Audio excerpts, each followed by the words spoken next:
EMF, the electromagnetic frequency radiation, coming from all this new technology, cell phones, tablets, laptops, Wi-Fi, smart meters. How does it affect us? In a moment, we'll be talking with Daniel DeBaun, his new book, Radiation Nation, next on Coast to Coast AM. And welcome back to Coast, George Noory with you, our first-time guest, Daniel DeBaun. He wrote his book with Ryan DeBaun. It's called Radiation Nation.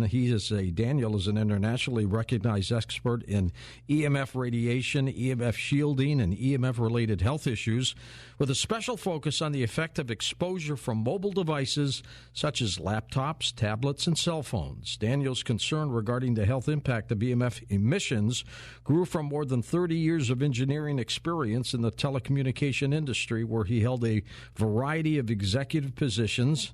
I'll have him talk about that. He is the co-founder and CEO of DefenderShield, a company known as the trusted worldwide expert in EMF radiation education and protection.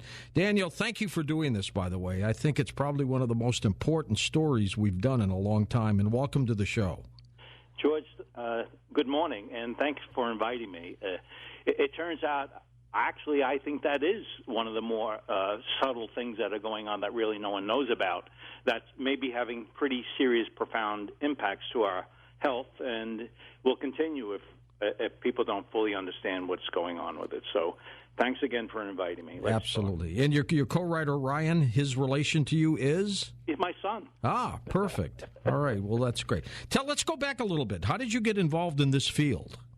It's really funny. It was about 13 years ago. I had my sons, who were adults, visiting for the holidays, and they had their laptops on their laps. My wife walks by, and she says, after several hours, I want grandchildren. And I thought about it a little bit because I had a lot of technical experience in telecommunications. I didn't believe that the technologies that they had in their lap could be dangerous. Well, I sort of pondered about it a little bit and started looking at some of the research. And at that time, it was, even back then, it was clear that something like after 3 or 4 hours, 25% of the male sperm is immobile. And so there was clear evidence of impact. So I went and began looking for ways of mitigating that emission, and I found nothing on the markets. So, well, we decided to, because I'm a mechanical engineer, although I did electrical engineering my whole career, I was a mechanical engineer, so I actually designed materials and products to begin shielding people from these devices because I wanted grandchildren. Yeah, absolutely. I don't blame you. And George, I still don't have any grandchildren, but I got in the business, and that's how I got started. How serious, Daniel, is this? Because one would expect government to step in and try to shield us and help us, but I'm not so sure that's the case. George, well, you know about the FDA. They have experts that are from the industry that become the governors of that industry. And so there's always a question if in fact what they do is biased or not. Well, we have virtually the same thing in telecommunications. The FCC is responsible for the standards, and the telecommunications service providers predominantly are the governance bodies within those organizations. So here's an example. On cell phone standards, for example, we have a standard that existed 30 years ago. It was created 30 years ago and still exists. It was based on a 6-foot male from the Army. It was designed based on the penetration of a signal into that adult male by 1 to 2 inches, and it was to minimize the strength of it so it wouldn't heat up more than 2 degrees. Well, it turns out that standard still exists today, and by the way, it represents about 5% of the population. Today we have women, children, using it not only occasionally, but for hours at a time, and that standard was based on thermal impacts, not biological. And it's really, we are learning through science that it's the biological impacts that are far more dangerous than the thermal impacts.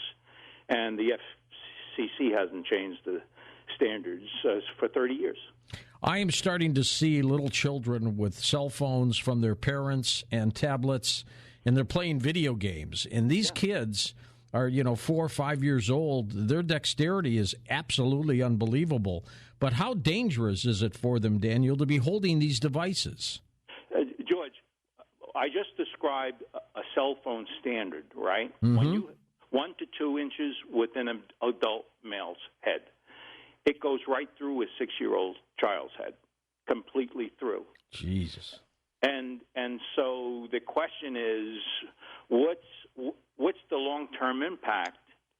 We don't really know. It hasn't been around that long.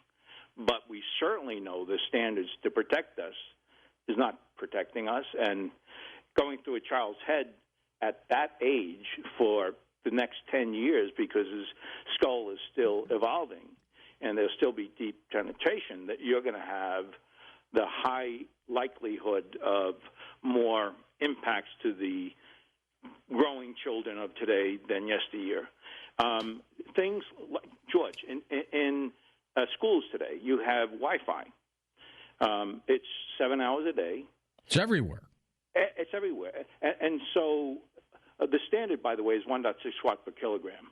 When you go into a classroom, there's 0.5 watts. It's about a third ambient, 7 hours a day, and those children are exposed to that. If you think about that and you start correlating the anxiety and some of the emotional issues that are occurring that are almost exponentially spiking in these kids, is it correlated or not? Well, that's a good question. We have research that says it is, but we don't have enough research and experience to guarantee that's the cause. But we certainly think there's a causal effect, and it's starting. Well, you probably heard the story when you were on hold before you came on in my news segment, where Pfizer's vaccine has been found to have a serious reaction with people who have allergies, serious allergies. And, of course, why couldn't they tell us that before they came out with this product out there in the United Kingdom? George, let's change the subject. The prospectus on that technology that was invested in, it was known to cause that problem. The prospectus defined that as a potential problem with the product, and now it's being deployed. That's criminal, but they can't be sued. Right. It's terrible. But it was known. It was written out in the prospectus clearly stating this is the downside. You have an allergy, it can become severe. Jeez. And yet they approved it. Yet they approved it. Right? My God. Now, exactly what is EMF radiation? Tell us that in layman's terms, if you can, Daniel. So you have X-rays. X-rays, gamma rays, they're ionized radiation. They call it ionized radiation because the power levels of those signals are strong enough to knock the electron out of its orbit and charge it. So ionized radiation is known to be DNA damaged mutating cells kind of power. Non-ionized radiation, in which electromagnetic radiation fits into, is much lower. But ultimately, the breakdown of the cell is the same thing. It mutates the cells and DNA damages the cell. And so RF, which is the electromagnetic radiation we're talking about coming from a cell phone or a laptop or a tablet or a Wi-Fi, is around 1 to 2 gigahertz. A gigahertz is 1 billion cycles per second. And so you have these pulsing signals that are generated by these devices, and the question is, what's the impact? And that's what we'll talk about today. Interesting take. Now, did anything happen to anybody in your family or you that made you wake up to this? No, it was my wife. She had this intuition that it was dangerous. And so what I did was I literally I developed the standards in the Bell system. I actually tested the technology in the Bell system. So I was very familiar with this technology stuff. And so when my wife mentioned it, I was always concerned before, how does one electronic device impact another? We were never worried about how one electronic device affects a human. And so all of a sudden I began thinking about it, and I realized this is sort of pretty serious. In fact, George, I got so frustrated after I prototyped some products for my sons to use, and then we started building more and more, and all of a sudden I was in the business of building shielding because we were one of the only ones in the industry that were even trying to do something about this. And so I became frustrated because there was so much evidence, research evidence, a preponderance of evidence, in fact, that demonstrated biological impacts in all forms of the body, yet no one knew about it. Maybe there's something to be said about wearing a tinfoil hat, I guess, huh? George, believe it or not, a tinfoil hat works for RF. By the way, RF is 1 to 2 gigahertz that I mentioned before. When you take a piece of meat and put it in a microwave oven and you close the door and you heat it up, the water between the cells oscillate the cells because the water heats up. That's what cooks it, right? That's what cooks it. Well, guess what? That's 2.3 gigahertz. Well, now we're talking about 5 now. No, we're talking about 300 Oh, gigahertz. My God. Jeez. Yeah, and this 5G stuff. Yeah, and we'll talk about that. That's another bailiwick. Yeah, we're going to come up to a break in just a second, Daniel. Where's your book available? How do people get it? RadiationNationBook.com, Amazon, or DefenderShield.com. Super. All right, Daniel, we're going to come back in a moment and talk more about EMF. Next hour, of course, we'll take phone calls with you as well as we talk about this very important subject that people should just be aware of. We'll be back in a moment on Coast to Coast AM. And welcome back to Coast. George Noory back with you. Daniel DeBaun with us. Daniel, if you could see the EMF frequency waves like lines, what would they look like? Would they be all over the place? Well, think of it this way. You're on the side of a shore, and you see waves coming in. And so I mentioned to you 1 to 2 gigahertz per second is what it is. It's a time interval. And so those are waves. Well, like bursts?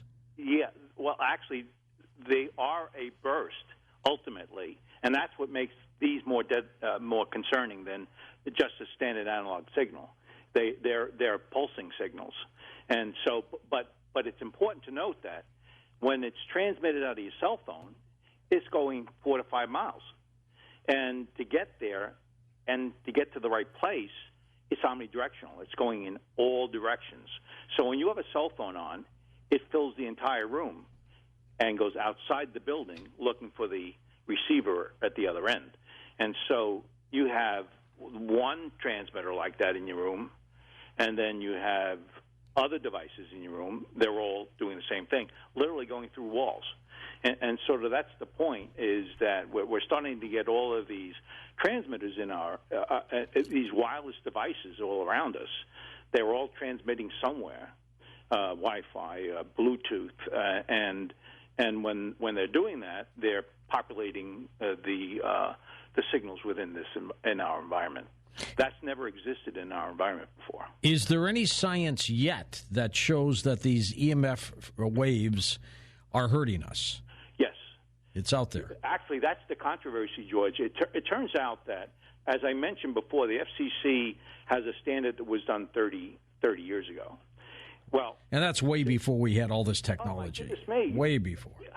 George, I had a cell phone at that time, and I never used it because none of my friends had one. That was the big Motorola-looking one, wasn't it? Exactly. Think of it, right? They used those in the military to try to communicate with each other. Right, exactly.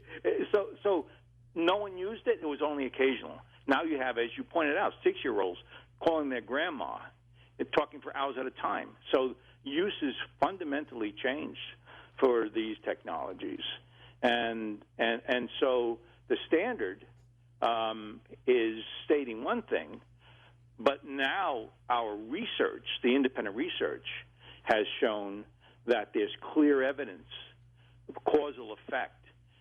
In fact, believe it or not, the federal government, another branch of the federal government, National Toxicology Program, they did a $25 million study, epidemiology study, statistically significant. In other words, the populations were large enough that you could draw conclusions with confidence. And so they did the study, and they said there's statistically significant increase in cancer rates and tumor rates. Jeez. Both in the brain, frontal lobe, and the heart, believe it or not. And that was reinforced by another research that was done by the Ramazzani Institute out of Italy. And that's a consortium of European scientists and epidemiologists. And they did the same kind of study and came up with the same kind of conclusions. So we now have pretty statistically significant evidence that there is clear linkage, causal effect, between the use of our cell phone and harm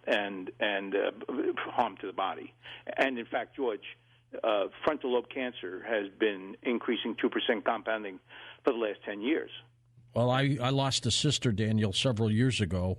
She had a brain tumor on the left side of her head, and she was always on her cell phone on the left side, always, talking to her two daughters, texting them, but I mean, always on it. I try to use the speaker when I talk. I try to hold it away from me. Here's a question for you.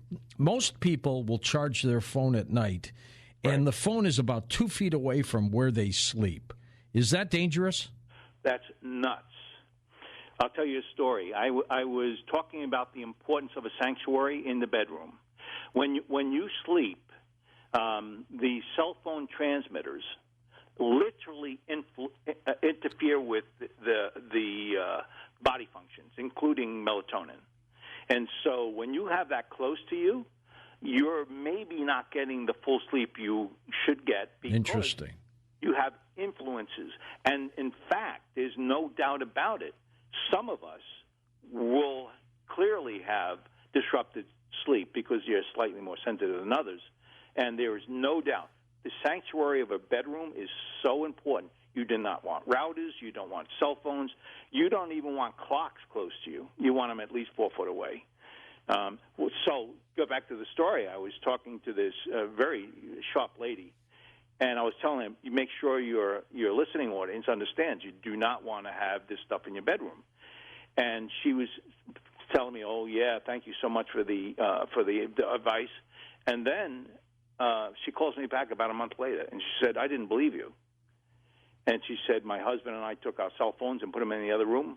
Now we're sleeping at night. That's interesting. Yeah. I'm going to try that, too, because I have been guilty of plugging in my cell phone, a couple feet away from me, so you can reach for it in case you have an urgent call in the morning. You don't have to get out of bed. But you may be right, because I have historically not gotten a lot of sleep in my life. I mean, especially with all the various time zones I'm in and stuff. I'm going to try that and see if that works. Good. Yeah, you should. Now, it is so important for your sleep because it's not just that your pattern of sleep is disrupted. It turns out your mitochondrial repair occurs when you sleep. So your body's recovery from the day's events is now hampered because of the influence of the cell phones and the wire and the routers and other stuff within that environment.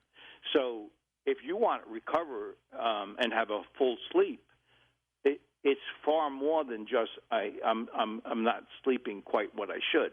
Your body has a cyclic cycle that's been disrupted. The circadian rhythm cycle has been disrupted from the devices around you, and you're not recovering like you should. And and everything's wireless these days. I mean, your routers are wireless. Well, you've got your Wi-Fi, your tablets. What is more significant to avoid, the signal from the router or the signal from a tablet or phone? Routers transmit at 6 watts. They're a higher, stronger signal. Right. They got to get through the whole house or wherever right. they are. And so you never want them near your living area. Okay. The reality of it is you can put them in your closet in an area of the house no one ever lives in, and it'll still work. And you're pretty safe when you do that. What will we see 15 or 20 years from now with this generation if we keep up this technology, in your opinion?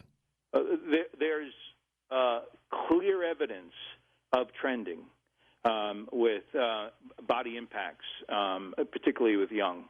And my opinion is if we continue on the path we're doing and we continue adding these new technologies like the 5G stuff we'll talk about in a bit, the trending will continue, and you'll see more chronic problems as the users evolve to adulthood. I had a guest who was talking about 5G a couple of months ago, and he was talking about how 5G has been introduced in Wuhan, China, and he says, this is his belief, that he thinks 5G has something to do with COVID-19.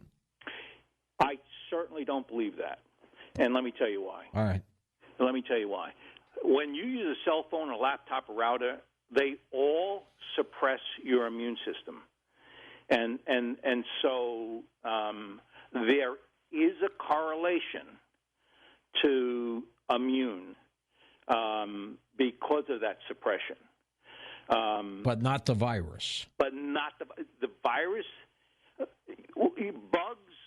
Bugs and virus, bacteria and virus love RF. They propagate more so with exposure than if they don't have that exposure. So your immune system is being compromised anyway. But 5G will never create a virus. It will only exacerbate that virus. And in fact, believe it or not, the 5G everyone talks about is all sub-6 gig. It's lower stuff. It's not the real high stuff. The higher stuff up at 20 gigahertz and up to 90 gigahertz, that's where there's been literally no study work. We literally don't know what the impact will be because there is no scientific evidence of research that can give us an indication of what we should expect of the human body. But all of 5G that's been deployed is all sub-6 or below 6 gigahertz, which has been around for 20 years. Daniel, could these EMFs be contributing to people's anxiety and instability and mental issues? Yeah. So I love that question because remember I talked about the breakdown of a cell. We didn't talk about much, but I mentioned it can cause cancer. Yes. Right. And there's a 2% frontal lobe increase over the last 10 years. So those are facts. I'm not worried about that stuff.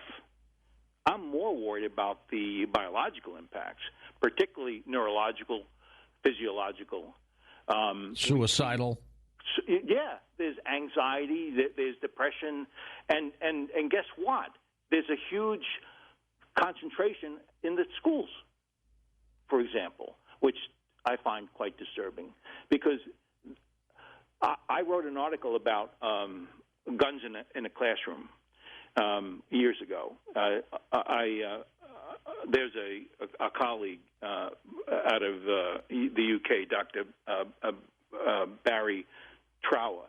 He designed guns for the UK, RF guns, and so he was going around talking about how when you bring your RF router at 2.4 and 5.6 gigahertz, these are the signal rates we used in these guns, but we used higher amplitudes. And we know for sure it impacts how the body functions. George, so Havana. The embassy. Right? Yeah, think of that, right? when I heard that argument that there was some problems down there, I laughed because I knew exactly what it was. There was direct focus of RF signals being focused towards the embassy.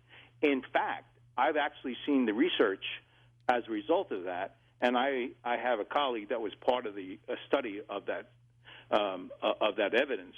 And there was pretty conclusive evidence, no question about it. Well, could the RF, Daniel, have been emitting from the embassy with their own equipment? No. Okay, so they were being bombarded then. Right. And the reason I know that is because the amplitude levels have to be higher, and it's unlikely that they would generate that kind of thing within the buildings. But it must have been an enormous pulse. Yes. To cause that kind of illness to these people that quickly. No question about it. There's that was Dr. Barry's conclusion. That was his conclusion. What was it being done, in your opinion, to test to see if it could work, or did they really want to hurt these people? George, this has been around for 30 years. Barry started his work 30 years ago. He's a wow. physicist. It's been around for 30 years. It's been used by the military for 30 years. So what do we do to stop this? One of the things I talk about is you're an architect of your own destiny. You need to be aware of your environment, and you need to make sure that you control the devices that are around you. As well as you can. As well as you can. Because I don't think people are going to throw them away. I mean, right. I couldn't go through a day without my cell phone with me because I get too many messages and texts and, Exactly. I knew my sons weren't going to throw their laptop away. No. I wasn't going to throw my cell phone away. It's for the very reasons you just said. I had asked people one night, Daniel, a couple years ago, to spend one day not taking their phone with them. Just leave it at home and, just go and do your thing. And I would get emails from people saying, I did it for 2 hours. I had to go back home and get it. I mean, they just can't do it. Yeah, it's the dependencies are terrible, unfortunately. But it's so critical for us today. That's how we communicate. And so we're not throwing them away. But you should be aware of your environment. As simple as that. And sort of cutting to the chase, I talk about as one bee won't kill you, but 1,000 will. Mm-hmm. The more transmitters you have in your environment, the more likely it is that there's danger to your personal body. In the old days, you used to have the meter man come to your house and read your electric meter, and then you'd get your bill. Now that's all done wirelessly, too. That's got to have an effect. It does, George. But one of the things that so it is a RF transmitter. It is transmitting just about the same as your cell phone. And so it's another transmitter in your environment. What's good about the meters is that almost always it's on an outer wall. It's typically on a garage wall. Right. And right. 20 feet That's away. true. It's not in your basement or anything like that. Right. If it's on the exterior of your bedroom, move your bedroom. Mm-hmm. Because or have the power company move the meter. Can you do that? Exactly. Yeah. Or move the bed into the other room, but do not stay there, particularly if it's on a wall that your bed headboard's at. Can you tell the power company, I don't want an RF meter? Probably not, I guess. Actually, it turns out that in many states you can, but also in many states you can. Interesting. Now, back to 5G for just a moment. What's after 5G? 6G. 5G, let's talk a little bit about what 5G is. I refer to sub-6 gigahertz. Almost everything being deployed is sub-6 gigahertz. It's stuff that's been around for a long time. Above is the small cell site transmission rates, and they're typically 20, 40, 80 gigahertz. They can go up to 300 gigahertz, but none of that's happening just yet. And so it's those faster rates we know nothing about, and there's those rates that beaming, which are very targeted multi-beams being transmitting the data to the cell device or whatever device it's receiving it. And so that's up to 300 gigahertz. With 6G, it actually goes up to 900 gigahertz. In other words, it's starting to hit the ionized space, which is the energy we talked about before, being able to knock the electron out of its orbit. All right, Daniel, we're going to come back at the top of the hour and take phone calls from our incredible listeners who want some information about this. The book is called Radiation Nation, and we will be back in a moment on Coast to Coast AM. And welcome back to Coast to Coast. Daniel DeBaun with us. Daniel, Radiation Nation, you should win an award for this, my friend. My son and I were so frustrated. There was so much evidence that there was some dangerous linkage to the technology we were using, but yet nobody knew it. Even I, who were in the business, never quite realized how give you an example. I talked about 1.6 watts per kilogram, right? And I mentioned something about the frontal lobe, and it turns out that 0.1 watts, 15 times less the power level of a cell phone can disrupt the cell and damage the DNA of that cell. Interesting. In the frontal lobe. It does not take much. Well, you know what's interesting, too? We're getting more and more cases of frontal lobe epilepsy than ever before. Yes, absolutely. And as you said before, too, anxiety. Yes, absolutely. It's like it's exponentially grown with the kids. And they're exposed to 0.5 watts, 5 times that which disrupts the cell of a frontal lobe all day. Now, do you get an EMF at all from a desktop computer, or simply are these tablets and cell phones and Wi-Fi? You do. One thing we haven't spoke about is extremely low-frequency stuff. There is emissions from the device, but if it's if you're 1 to 2 foot away, 80% of the danger is gone. Okay. By 4 foot, 98% is gone. So most of the time, desktops are far enough away where they're not really that serious of a concern because it's not touching a body. Remember our science fiction movies when we were kids? They would have ray guns. Yeah. I think we're working on those again, and aren't we? We're going to be doing stuff like that. George, I was mentioning to you about Dr. Barry. Well, one of the things he worked on, which is now used in the military, as well as private citizens, is active denial. Active denial is a ray gun that they direct at you, and you run from it. Jeez. Why do you run from it? Well, I'll tell you. Can you? So we mentioned the 5G is up to 300 gigahertz, right? At 90 gigahertz, when they transmit a 90 gigahertz signal at the power levels high enough, it hits your skin, and you have sweat glands that are little coils, and they resonate at 90 gigahertz. They receive 90 gigahertz, and it keeps on absorbing that 90 gigahertz to the point where you feel like you're burning up. That's what active denial is. It's taking a 90 gigahertz signal and directing it directly towards you, where they used to use water when they broke up the college, things that we were fighting against, and now they're using these EMF machines, basically, at 90 gigahertz. Let's take some calls for you. Tracy's truck driving in Texas. Welcome to the show, Trace. Thank you, George, for taking my call. Daniel, I have a question. As a truck driver, I'm not really allowed to handle my phone while I'm driving, so I use Bluetooth, and the Bluetooth is designed for drivers. I mean, how safe is that? So Bluetooth... And it's in your ear, right? That's where it is. Go ahead, Daniel. Yeah, so a cell phone is 1.6 watts per kilogram. I mentioned to George before we got on, 0.1 watts can disrupt the frontal lobe. And so Bluetooth is .3.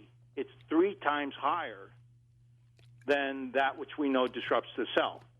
So I don't particularly care for Bluetooth, particularly in the ear. And that's right. It's attached to you, too. Right. Exactly. And that's why I don't like it. It's not like it's arm's length away or anything. Tracy, be careful with that. But what's an alternative to Bluetooth these days? Daniel, is there anything? No. Nothing out there? Nope. What about if you have headsets plugged into your phone?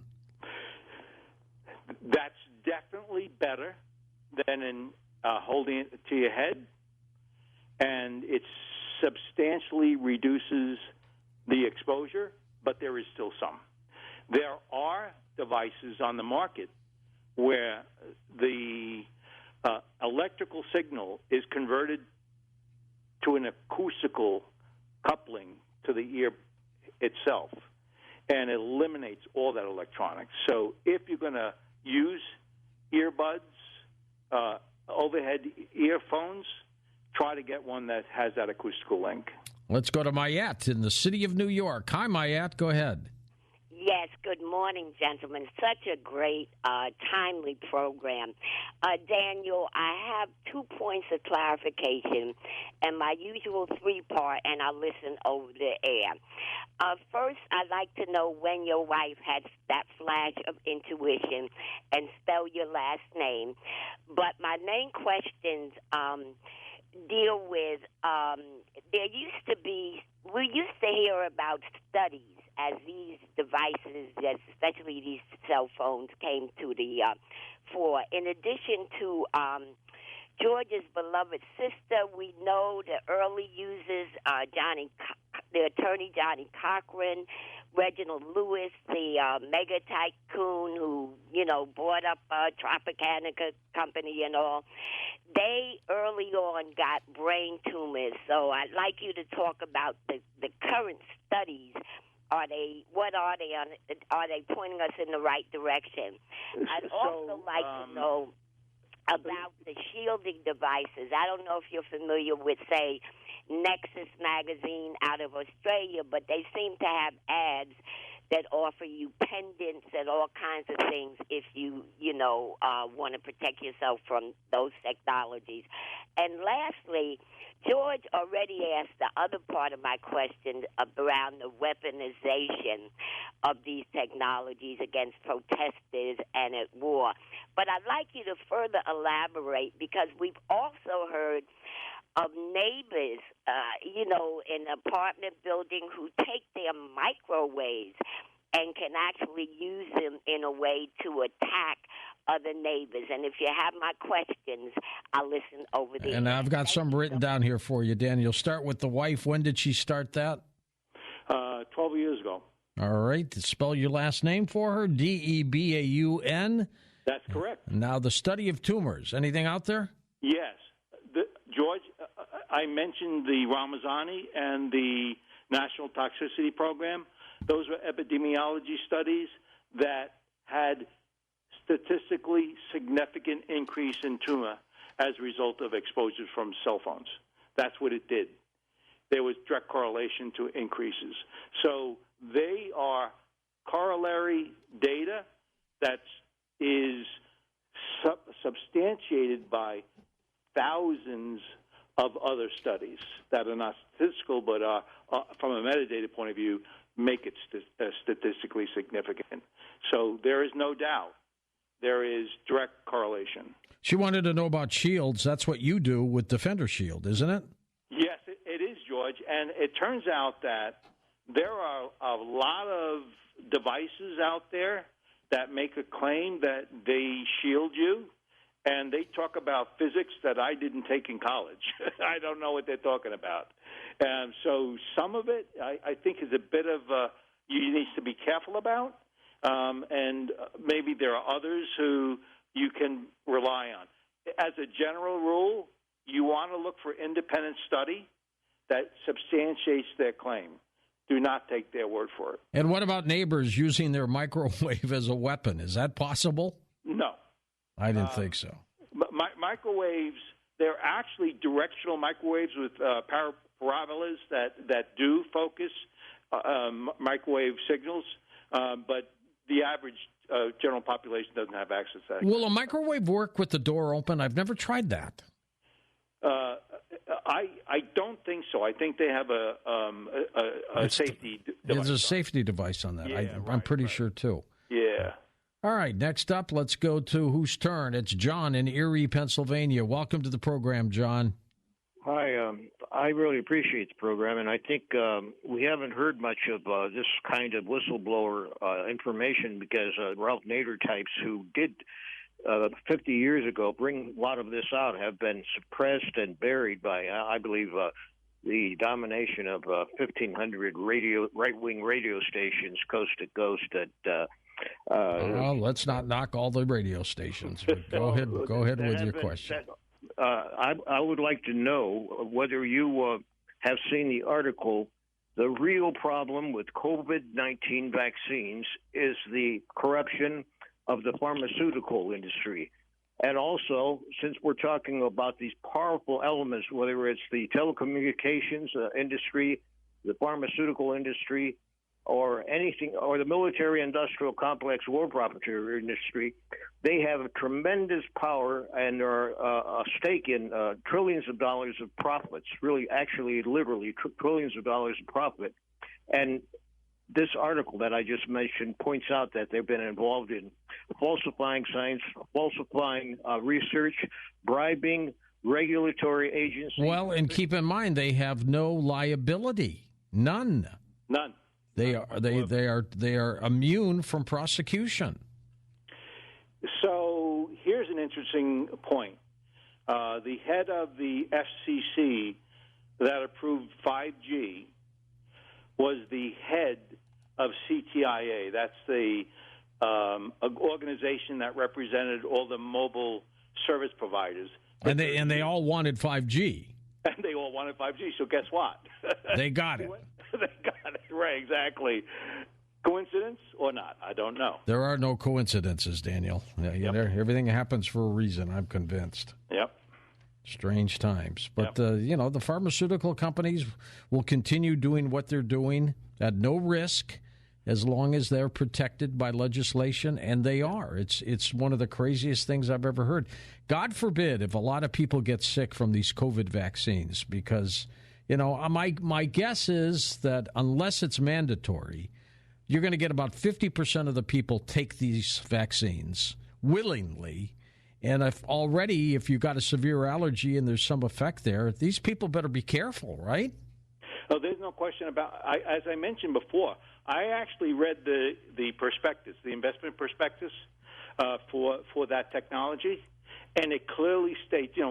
If you ever look at this kind of stuff, they talk about all the things that are good about it, and they also say the things that are risk about it. But the general public, though, doesn't see that stuff. No, they don't see it. Right, exactly. But it was clearly stated in the investment portfolio. Gosh, that's crazy. I mean, it's just two severe cases in the United Kingdom. To somebody who's missed that story of two people who had allergies, they've had a severe adverse effect from the COVID vaccine, and they're now warning people if you have severe allergies to be very careful about taking it. I mean, almost everybody has an allergy to something, don't they? Yeah, well, it turns out that it's those who the example they used was the peanut allergy and how a peanut allergy can get extreme to the point where you can't breathe, right? Peanut and shellfish. Right. The same thing, right? So if you have a history of that, you should be careful about the vaccine. Beyond that, it was pretty clean. There were no other major issues that were being identified in the portfolio that I saw. Are you going to get the shot? I will, because I don't have a vaccine. Well, I don't have a... Call in and let us know how it was. I will. Call me next year, George, and if I answer, I'm okay. If Ryan answers, I'll know you're not, right? Right, exactly. Let's go to Charles in Sacramento. Go ahead, Charles. Hi, George. Great show tonight. Thank you. First question is lead paint. Would that have any advantage as far as blocking RF signals and stuff like that. And also, you talked about body parts having like resonant frequencies. I don't want to put you on the spot, but before the show ends, if you could like point us where we could find more information about that. For example, I would have never guessed that a sweat gland resonates at 90,000 hertz or whatever. So great show, and I'll take my answer out there. Okay, well, lead paint, of course, has its downsides, too, because of the lead in the paint. But would that act as a shield, Daniel? No, absolutely not. When you talk about RF, when you talk about ionized radiation, X-rays, that's all lead. And that lead blocks a terahertz signal. But lead does not block an RF signal. Okay, what about body parts? The body parts that, believe it or not, there's only 2 studies that I'm aware of that talk about anything above 10 gigahertz. And that was, of course, the study about the 90 gigahertz in the sweat gland. And the other was at 20 gigahertz for biome. And bugs and bacteria, do they like it or not? And the study results suggest that, like the lower stuff, it does propagate at a higher rate. Let's go to our Skype caller, John in San Francisco. Welcome to the show, John. Go ahead, sir. Hi, thank you. I have 2 questions if there's time for 2. Sure. The first one is I have a fairly small studio apartment, and inside I have 3 of those Amazon smart devices, one of which is in my bedroom next to my bed that I use as an alarm clock. Is that something I should consider moving? And secondly, at my work in the break room, when I see people using the microwave, I notice that they never seem to wait for the 5 beeps to open the door while the microwave is cooking, and they just flick open the door. And isn't that dangerous to the body? Isn't that microwave radiation actually cooking them as well? Thank you. Sure thing. Good questions. The smart device, like Alexa, you generally don't want anything closer than 4 foot from your bed. Okay, period. Good advice. And in terms of the microwave with the beeps, isn't it already off though? Even before all the beeps are off? It typically is, but even if it wasn't, and it was only a second or less, there would be no problem because the duration of the exposure is so small, it won't impact the body. Does eating microwave food hurt you? Yes. Oh, boy. Now you tell us. If it's overcooked, George, it turns out that you change the molecular structure of the cell itself. Really? Yeah. So if you stick with the directions that says microwave on high for 3 minutes, stir it, microwave again for 1.5 minutes, you're okay as long as you... You're okay because you're not overcooking it. You're not changing the molecular infrastructure. All right, great. Let's go to Gordon in Plant City, Florida. Hey, Gordy, welcome. Welcome to the show. George, Dr. DeBaun, I hope you're a doctor. But in any event, thanks for taking my call. Now, listen, you're totally right about staying away, keeping it 5 feet away, or holding the phone away from you. But my question has to do with the inverse power law, the inverse square power law, where you're familiar with it. If you double the distance, it's 1/4. If you triple the distance, it's 1/9 because the image is cast. And so what I'm saying is these cell towers, let's say they're like 1,000 watts. Can you imagine a 1,000-watt bulb on a tower 1/4 of a mile away? My concern is that the cell phones and stuff, you should keep them away from your head and don't let them hug your body. But these cell towers that are like 1/4 of a mile away, I don't see how they can, even when they're adding them, they're like 1/1,000,000th of 1/1,000,000th. I don't see how they can do anything at all. But I don't know it all. I'll hang on the line in case you have a question. All right, we'll get to it right after the break. Cell towers. We'll be back. And welcome back. Our final segment with Daniel DeBaun. His book is called Radiation Nation. George Noory back with you. Daniel, the phone call from caller Gordon wanted to know about these cell towers that are all over the place. And with 5G, aren't there many more towers? So Gordy asked about the cell towers. They're 60-watt transmitters. If you're within if you're within 1,000 feet, you're 3 times more likely to have cancer. So we know that what he was referring to with the inverse equation is essentially I'm providing a practical way of dealing with it. Anything outside of 1,000 yards, you're safe. The cell phones, routers, Wi-Fi, all of those devices, if you are 1 to 2 foot away, 80% of the danger is gone by 498 because the power levels are very different.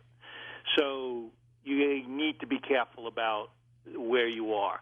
If you're only exposed to these for moments, time is short, then you don't worry about it. But if the time is long, you want to make sure that you recognize you need to have distance. You had another question, George? Well, a lot of these tower companies, they are renting out to many different cell phone companies at the same time, right? Yeah, there is, and that's under the 6 gigahertz space we talked about for 5G. But the other thing you were referring to is the small cell site. Yes. The small cell site is the roughly 20 to 90 gigahertz these days. And the transmitted signal of that is 20 watts. It's a third the power of a large cell phone, cell site. And it's... But there are many more of them, right? Every 750 feet. Jeez. They only go 750 feet. I mean, where do they put them? On a tree? Somebody's roof? What? Well, they're relatively low. They disguise them as trees, but they can go on low parts of the telephone poles. They're typically being put in right-of-ways. In other words, pre-existing infrastructure, wire like maybe your backyard. Maybe your backyard. In fact, we've actually had customers call us and say they're in our backyard. And so those have a different concern. Those have a 20-watt transmitter that's only going 750 feet. In other words, if you're at the front of your house and that transmitter is only 15 feet from you, that's pretty serious exposure. If you're at the back, sure is. It's much less concern because of the drop of the power levels. What's also a problem with those things or concern is that there's multiple signals being sent to your one device. So if you're in the path of that receiving signal, you have multiple signals being transmitted towards that one unit. That's called MIMO, multiple in, multiple out. And so that beaming function that they do, and combined with the power levels, we just don't know what's going to happen in time with those kind of higher level exposures. But those who are in the science research space sort of think, in fact, they report, there's several hundred of the leading scientists and researchers in the world actually have petitioned the FCC to curtail the deployment of 5G, particularly around the small cell sites. Let's go to Joseph in Rochester, New York. First-time caller. Hi, Joseph. Let me tell you, George and Doctor, I've been wanting to call, and I've tried to call for a couple of years, and this is my first time through. This is something I'm very passionate about and have a lot of experience on. So I unfortunately, I have some things I would like to say, none of which that are in. They're all in adjunct with you, Doctor, but they're, I think, things that would help people. And then I have some questions because you know specifics about water heating things. So when I started as a CBer, I built my own antennas. I worked at a radio station. And what people don't know is if you walk up to a radio station tower, which is about 100 feet tall, that's about the full wave of the AM frequency. If you touch it, you get burned. FM radio is about 31 inches, and they're circularly polarized, right? So that penetrates all the way through a lot of things. But the higher you go in frequency, the lower you go in height. And I think that's a key factor. For instance, 2.4 is it's 20 hertz bandwidth, and they use more power, and it goes farther because it has twice the exposure surface of transmission frequency. it's about 3 inches tall, I think. The FM radio is about 31 inches tall. And then we get down to 49 megahertz, which is about 134 inches, I think, if I remember correctly. But 5G is smaller. And now with this new stuff that I've just heard, this is the first time I've heard the frequencies on from 20 to 90, it's all line of sight. Anything that gets in the way, keep in mind, if you have a transmitter and signal that's only half an inch tall, how many times you have to flip that over to get to the same place you're trying to get. What do you think about line of sight, Daniel? Line of sight's been used for years on microwaves. And what they're basically doing with the 5G antennas is actually phase shifting those antennas to actually focus a line of sight, basically. And the way they're doing it, they're converging two signals. And but your caller is right. He knows his stuff. He knows his stuff. That's for sure. It's the AM is in the kilohertz space, and the stuff we're talking about with 5G at the small cell site is with currently up to about 80 gigahertz, and those signals are much smaller, and they don't go as far. They can't penetrate as well as an AM signal. Can't go as far. And that's why they jack up the power levels to get to 750 feet. So you're right. The way they compensate for the distance of the signal is by jacking up the power levels. Let's go to Marcia in California, west of the Rockies. Hi, Marcia. Good morning. Hey, George. You're the man. Oh, I try. And thank you for your team that brings these programs to us. They are the on a best. daily basis. Thank you. My son lost his father to salivary cancer. Oh, geez. Using one of those big box cell phones in the truck as a contractor. My question is 3-part. Number 1, are we going toward warning labels on phones? Number The answer 2, is no. No. Why not? Good question. They tried to do it in California, and the CTIA won in court that Berkeley could not do that. So it's still in court. So that means we can't There's continue no question they should, but they don't. Mm-hmm. Go ahead, Marsh. Yes, thank you. I was wanting to know, I'm told that 9 out of 10 cell phones are leaking radiation more than the standard allows. And number 3, what is the device that can measure this leakage?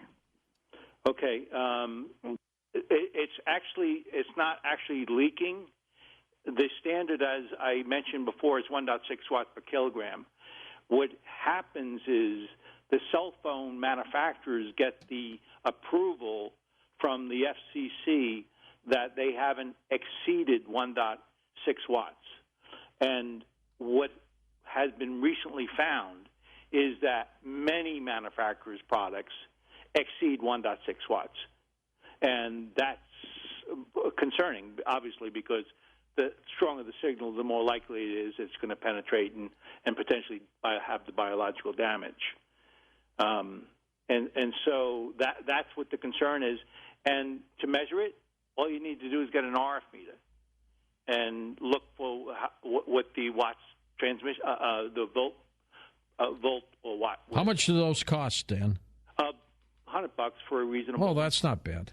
No, $50 for a cheap one, but I don't like cheap ones because are they like little Geiger counters? Yeah, literally, that's what they are. You know, but and they're very, very inaccurate, almost orders of magnitude inaccurate when you get the cheaper ones. So if you're going to really be doing it, you want to go with the more expensive ones. Let's go to Joe in Long Island, New York. Go ahead, Joe. Yeah, question and a comment.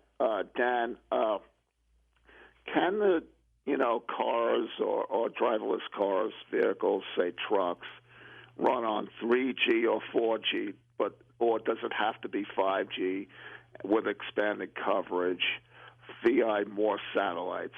And then my comment is they've never tested this on children because they can't be in studies. They can't give their consent legally. That's number one. So they're guinea pigs right now. And number two is if they did animal studies, monkeys, it doesn't extrapolate to humans anyway. So, they're useless to a degree. Yeah, there's no question, Joe. There has not been any study work on 5G, none, and particularly on kids. In fact, I often use that story. The only way industry will accept the impact and correlation of emissions to a body response is if we take 10,000 kids, lock them in a room, and see who passes away after exposures. It's not going to be done. So it's going to be a controversial subject for many, many years because they can't really do those kinds of studies. Absolutely. Thanks, Joe. Appreciate your call. Let's go to Lynn in Vancouver, British Columbia in Canada. Go ahead, Lynn. Hey, thank you, George, for taking my call. And, this is one of my absolute favorite subjects. And, Daniel, thank you for doing the book. And I can hardly wait to read it because this is, again, one of my favorite subjects. And I've got sort of an observation because I'm a neo-Luddite and, living an unplugged lifestyle. But I'm in a city, and I'm very aware because this urban center, I'm in an apartment building, but I've got other apartment buildings. And, there's like a compounding EMF and RF from everything. Like there's transmission towers, there's the individual tech devices in everybody's apartments, there's parked cars, there's moving cars. I'm even on one of the airport flight paths, and of course smart meters in all the buildings measuring hydro as it is anyway.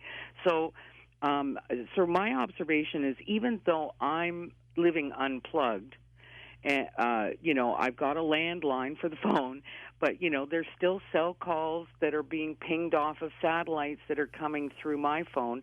And there seems to be like this critical mass of a sustained constant exposure and like a frog on a cold frying pan slowly being turned up. This constant bombardment over time still fries us all and must still cause the Havana syndrome that you spoke about earlier with the embassies. And I just thought that perhaps you could apply your scientific knowledge and comment on that, please. Yeah, well, so you heard me talk about bees in the room, right? Mm-hmm. It's bees in the environment.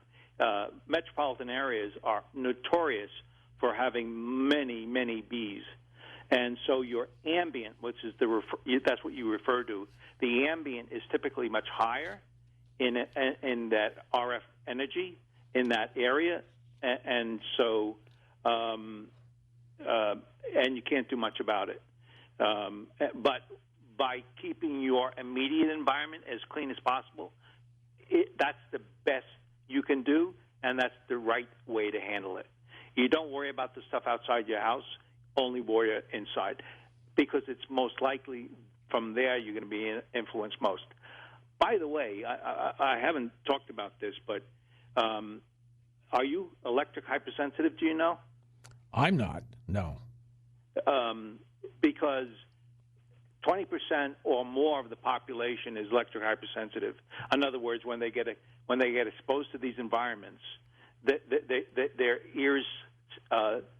They have tendinitis, the ringing of the ears. Yeah. They get foggy thinking. There's a lot of stuff that goes on.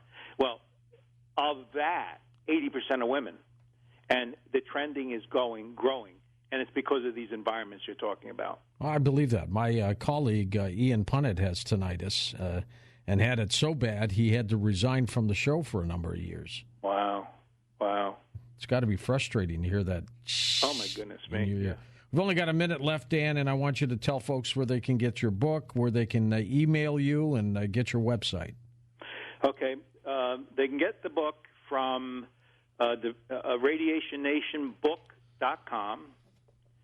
They can go to Amazon, or they can go to DefenderShield.com. You can send me email to that location. And more importantly than that, if you really want to find out what's currently going on, like for the 5G or all the research that's been going on, I have a section on our website that is just a learning section. and it's for helping people understand this environment. And a couple of people mentioned that you were a doctor. You're not a doctor, correct? I am not a doctor. All right, very good. Thank you, Dan. Keep in touch with us. Do let us know when you get that vaccine. I definitely want you to follow up with us and just tell us how you're feeling and how things are going for you.